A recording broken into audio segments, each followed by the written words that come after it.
And so, on something very interesting, the police have reported that AKA's murderers have been arrested. Police Minister Beketlele and National Police Commissioner Fani Masimula hosted a press briefing late on Tuesday night at the SAPS KZN provincial offices, where the police confirmed that 6 suspects were in custody and that they are expected to appear in court on Thursday. As the minister said, there's a total of 6 suspects that have been arrested and detained in connection with the murder of the 2 individuals, Mr. Kenan Forbes, also known as AKA, as well as Mr. Tabelo Motsuane, who is also known as Tibz. The incident that happened on the 10th of February in Florida, here in Devon. These 6, they played different roles during the operation.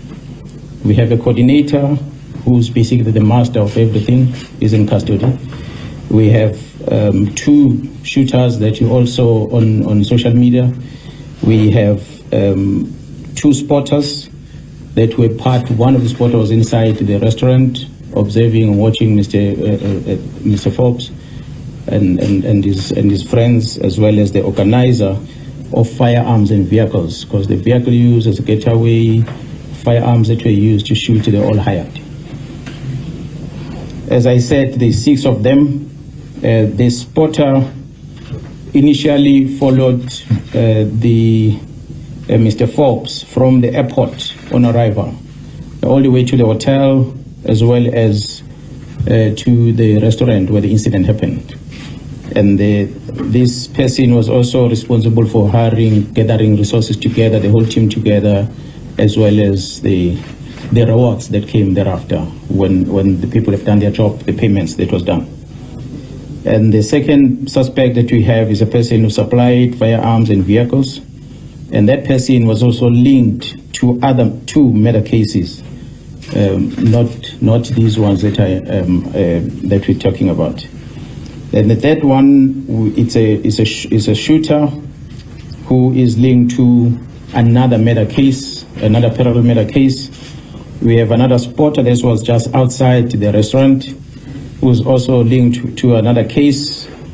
And we have another spotter who was outside Wish, who's linked to other 2 murder cases. And we have a shooter also as a 6th person who's linked with another murder case. This followed after the police had initially denied reports that they arrested 2 of the suspects in Swaziland, with the KZN commissioner saying that they didn't want the remaining suspects to flee.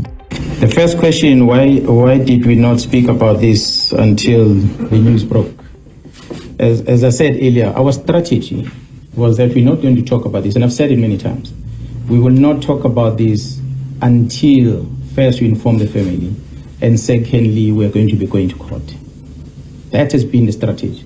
So that's why we had to find a way of getting these people arrested and detained for parallel cases other than this main case, knowing for a fact that we have our fish being detained somewhere. And when his time is ready for this case and we have all the other suspects, then we'll book this one out and charge him on this case. That's basically has been the strategy.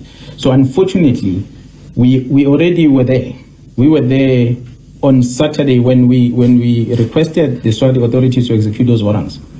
From the time they agreed, okay, we're going to execute, and they told us on Saturday that the warrants have been executed. Monday, we were in court to get the warrant of arrest for the last 2.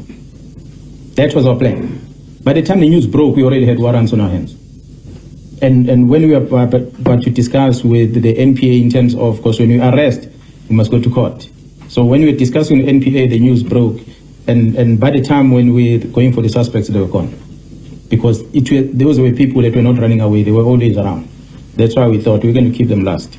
So that's basically was our strategy. Unfortunately, the Swati, unfortunately, they release whatever that they release in the media, which I'm not going to talk about. As I said, it is in Swaziland. I'm glad that you all understand that you shouldn't be talking and bringing such documentation that are in court that must go out into the media. It's just disappointing. But basically, it's not because we were fooling the public, but we wanted to make sure we don't compromise this and we follow the law. However, the commissioner did say that their case was strong and that we could see more arrests follow. And even though the police have detailed having arrested the mastermind, it seems that relates to the person who put together the hit and not necessarily the one who gave the order, as in who had the motive to have AKA killed. But you tell us what you think about these developments. Do you believe we are getting somewhere, or are we likely to get a case like the Senzo Mayor trial?